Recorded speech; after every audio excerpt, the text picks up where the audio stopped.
আমার মাকেও দেখেছি ছোট থেকে হেন কোনো ব্রত নেই আমার মা করতেন না।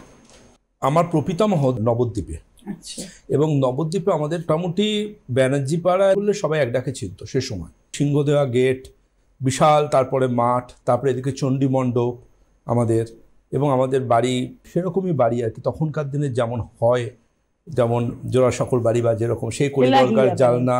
ঠাকুমা মারা গেছেন প্রায় 19 বছর বয়সে, কেমন বাবা হওয়ার জাস্ট কয়েক মাস পরে মারা যান আমার ঠাকুমা। আমার বাবা মাতৃস্নেহ কি জিনিস জানেন না। এবার আমার বাবার যে ঠাকুমা, সে হচ্ছে নবদ্বীপের ওইগুলো নিয়েই বড় হয়েছেন। উনি উইডো হয়েছিলেন, আমার বাবার ঠাকুমা উইডো হয়েছিলেন তখনকার দিনের 16 বছর বয়সে। আচ্ছা, তারপরে তিনি সন্তান প্রতিপালন করেছেন। একদম, এবং তখনকার স্বদেশী আন্দোলনের সাথে যুক্ত ছিলেন আমার বাবার ঠাকুমা।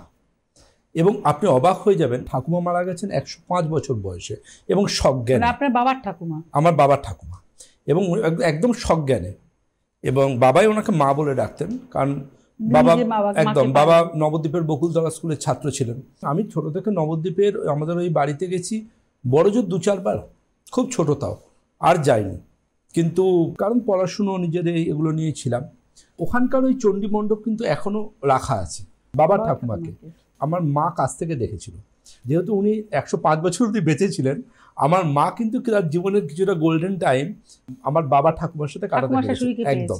এবং ওইখানে ঘুম থেকে উঠে থেকে ওখানে যে একটা নগর সংকীর্তন, ওখানে ঘুমই ভাঙে রাইজাগো রাইজাগো গানের মাধ্যমে, একটা অদ্ভুত পজিটিভ একটা অ্যাম্বিয়েন্স। আমার ক্লিনিকে নবদ্বীপ থেকে কেউ যখন আসেন, ব্যানার্জি পাড়া, পোড়ামাতলা এই এলাকা থেকে, আমি খুব আবেগসম্পন্ন হয়ে যাচ্ছে সময়টা।